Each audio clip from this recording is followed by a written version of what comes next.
क्या हो गया, मेरा मुंह पसंद नहीं आ रहा, मास्क लगा के वीडियो बनाऊं।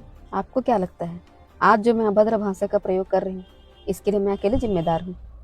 नहीं, इसके लिए पूरी सोसाइटी जिम्मेदार है, मेरे पेरेंट्स जिम्मेदार है, मेरा संस्कार जिम्मेदार है।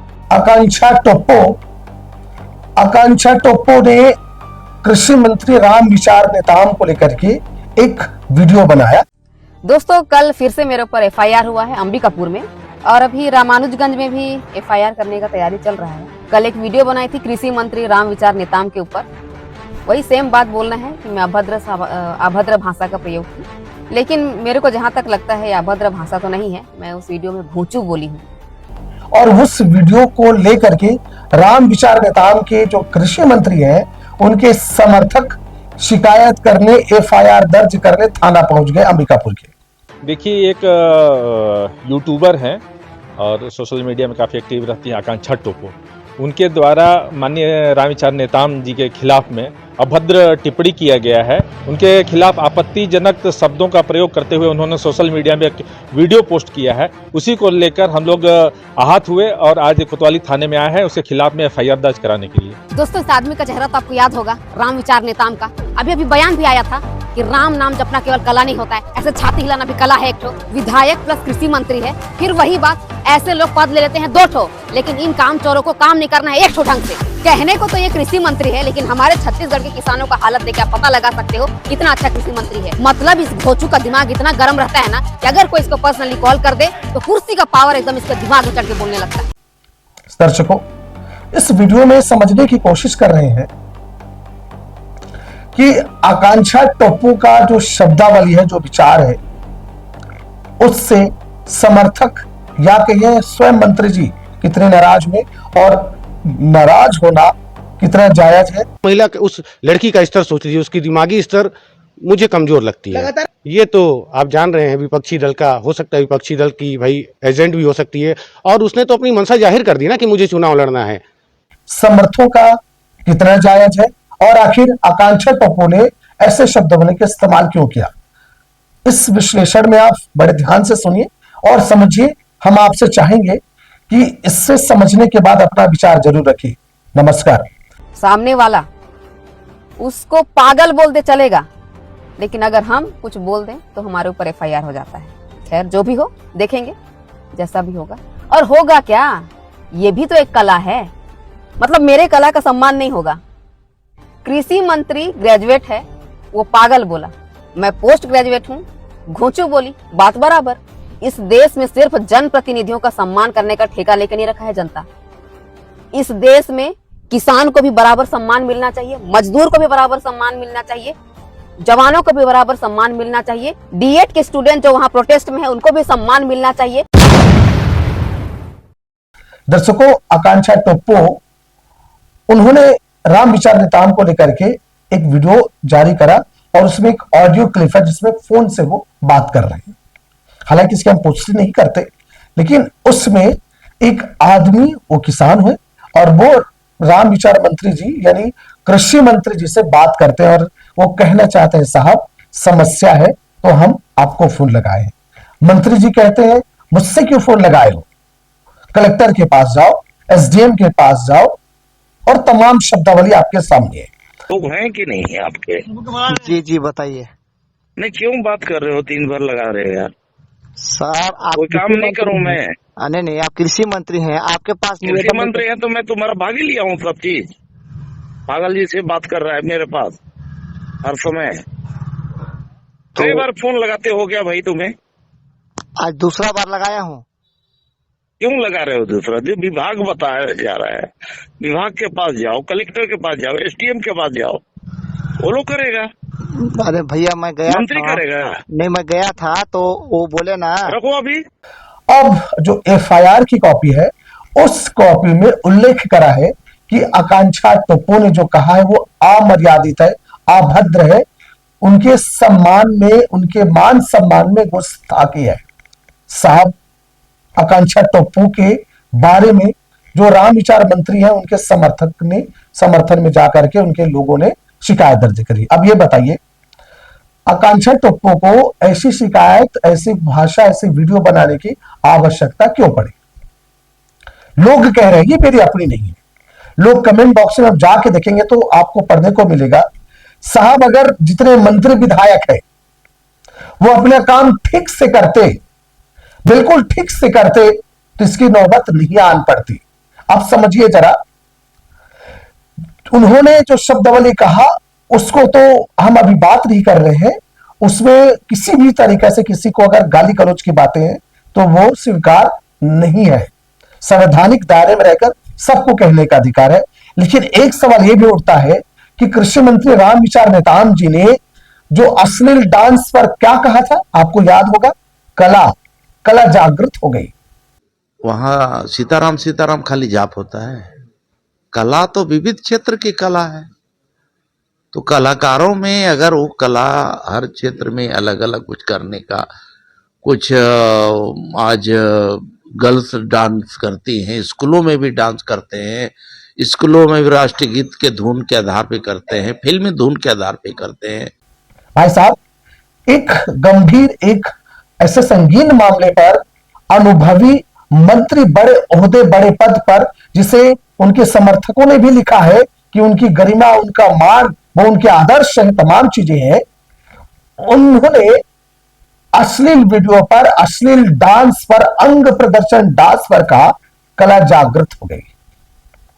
अब बताइए, इतने महान मंत्री जी को, बड़े पद पर बैठे हैं, जिसे लोग सुनते हैं, देखते हैं, उस मंत्री जी महोदय का ये बोल, ये शब्दावली, भाषा मर्यादित है, अच्छा है, सुंदर है, क्या ये मीठे वचन है, कैसे पानी में मिला के पी जाए, अमृत मान ले, क्या माने? सवाल तो उठेगा ना, क्या ऐसी शब्दावली या इस तरीके से उनका समर्थन इनडायरेक्ट लोग कह रहे हैं कि मंत्री जी बोल क्या रहे हैं? लोग कह रहे हैं क्या मंत्री जी के घर में कोई कार्यक्रम होगा, छठी का कार्यक्रम हो, विवाह का कार्यक्रम हो, शादी सालगिरह जन्म दिवस की कार्यक्रम हो, तो क्या उसी बाला को, बाला को, ऐसे कला प्रदर्शन करने वाली का एक बड़ा अच्छा, वो जो कह रहे हैं कला जागृत है, तो उसका क्या कार्यक्रम कराएंगे? बताइए, वो घर में नहीं करा पाते तो क्या राज्योत्सव में कराएंगे, दावा करेंगे? अरे वो ना भी करे तो क्या जो समर्थक है वो इसमें अपना कार्यक्रम कराएंगे? क्या समर्थन करते हैं? एक बड़ा सवाल है, क्योंकि पहली बार हमें लगा कि राम सीता वाले गाना भजन एक कला है, बहुत सुंदर तरीके से अलग अलग शैली में गाई जाती है, उस श्रेणी में ला के खड़ा कर दिया अश्लील डांस, अंग प्रदर्शन, बालाओं का नृत्यों को उस कैटेगरी में ला के खड़ा कर दिया। मंत्री महोदय जी, उनको प्रणाम है साहब, हम उनके शान में कुछ नहीं कहेंगे, लेकिन बस हम ये सोच रहे हैं कि बड़े पद पर गंभीर और विचारवान जब कोई लोग बैठते हैं तो उन्हें सुनते देखते हैं। अब ऐसे शब्दावली उनका कहना और उनका विचार जनता तक पहुंचाना, आप क्या कहेंगे? उन्होंने आगे भी कहा, रेस्ट हाउस वाली बात याद होगा ना आपको, कि किसने कहा था कि जाके फोटो खींचिए, वीडियो बनाइए और उसे प्रसारित करिए, वायरल करिए। क्षेत्र इतना विस्तृत है। अरे भाई, रेस्ट हाउस में भी अगर कहीं उसको उनका कला जो है जागृत हो जा रहा है तो उसको क्या कहेंगे? भाई रेस्ट हाउस में कौन था, क्या हुआ, कैसे हुआ? अब आपको तो कौन बोला था कि आप वहां जाके फोटो लेते रहो? अगर ठुमके लगा रहे हैं तो फोटो लेने वाले वीडियो वायरल हुई। ठीक है यार, ऐसा ज्ञान, ऐसा कला है।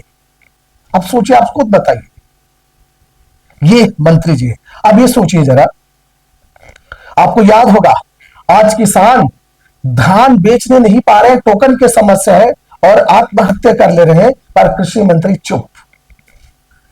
चुनाव के पहले जो वादा करे थे, बिजली लाएंगे, टावर फोन लगाएंगे, सड़कें, पुलिया, मकान तमाम बनाएंगे, कहां है?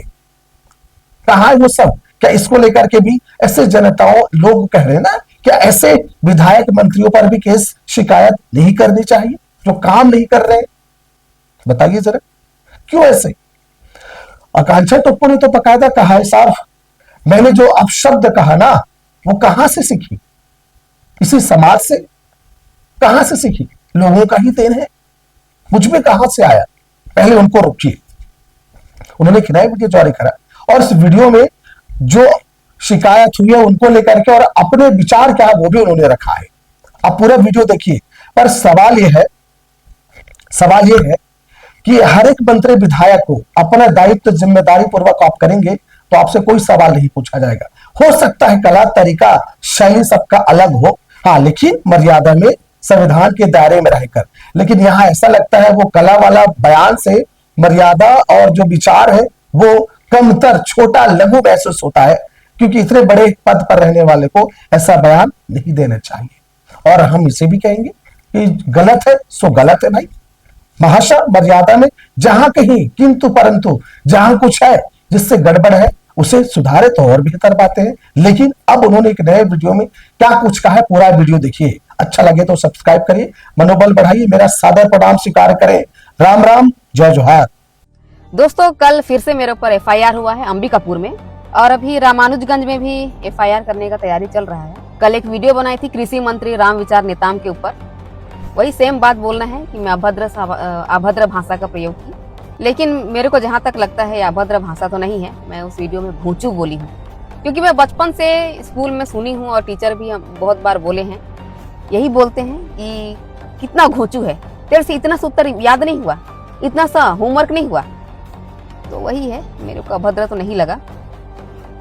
बाकी आपको मैं बता दूं कि आज किसान के पास उसका किसान क्रेडिट कार्ड है, पासबुक है, बावजूद इसके उसके अकाउंट से पैसा कटता है।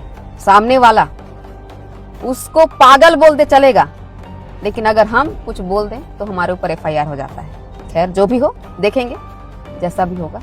और होगा क्या, ये भी तो एक कला है, मतलब मेरे कला का सम्मान नहीं होगा। कृषि मंत्री ग्रेजुएट है, वो पागल बोला, मैं पोस्ट ग्रेजुएट हूँ, घोंचू बोली, बात बराबर। इस देश में सिर्फ जनप्रतिनिधियों का सम्मान करने का ठेका लेकर नहीं रखा है जनता। इस देश में किसान को भी बराबर सम्मान मिलना चाहिए, मजदूर को भी बराबर सम्मान मिलना चाहिए, जवानों को भी बराबर सम्मान मिलना चाहिए, डीएड के स्टूडेंट जो वहाँ प्रोटेस्ट में है उनको भी सम्मान मिलना चाहिए, वहाँ के रसोइया जो प्रोटेस्ट में है उनको भी सम्मान मिलना चाहिए। ये वीडियो सारा देखते हैं, इनको सारा कुछ पता है क्या सही हो रहा है क्या गलत हो रहा है, लेकिन ये एक्शन सिर्फ उसी वीडियो पे लेते हैं जिस वीडियो पे इनके सम्मान को ठेस पहुंच रहा होता है। किसानों के साथ जो अन्याय हो रहा है उसको लेकर के अगर ये रोज बयान दे रहे होते, उनके समस्याओं का हल कर रहे होते, तो आज ये नौबत ही नहीं आता। खैर, क्या कर सकते हैं, मैं तो बिना काम की इंसान हूँ, मेरे ऊपर कोई भी एफआईआर करके चला जाता है। और मजे की बात ये है यार कि पुलिस वाले भी मेरा एफआईआर चट से लिख लेते हैं। और हमारे क्षेत्र में ना जाने कितने सारे लोग, इतने सारे पीड़िता हैं जो पुलिस स्टेशन का चक्कर लगा लगा के थक जा रहे हैं, लेकिन जब मेरे एफआईआर का बात आता है तो चट से लिख लेते हैं। क्या पता क्या हो गया, मेरा मुंह पसंद नहीं आ रहा, मास्क लगा के वीडियो बनाऊं। आपको क्या लगता है आज जो मैं अभद्र भाषा का प्रयोग कर रही हूँ इसके लिए मैं अकेले जिम्मेदार हूँ? नहीं, इसके लिए पूरी सोसाइटी जिम्मेदार है, मेरे पेरेंट्स जिम्मेदार हैं, मेरा संस्कार जिम्मेदार है, मेरा एजुकेशन जिम्मेदार है और पूरा समाज जिम्मेदार है। मैं कहाँ से सीखी गाली देना? मैं कोई स्पेशल कोर्स तो नहीं की हूँ। आप फिल्में रिलीज किए जिसमें गाली है, वहाँ से सीखी, गाने रिलीज किए जिसमें गाली है, वहाँ से सीखी। तो अगर आपको मेरे को सुधारना है तो पूरे समाज को सुधारना पड़ेगा। मैं खुद ब खुद सुधर जाऊंगी।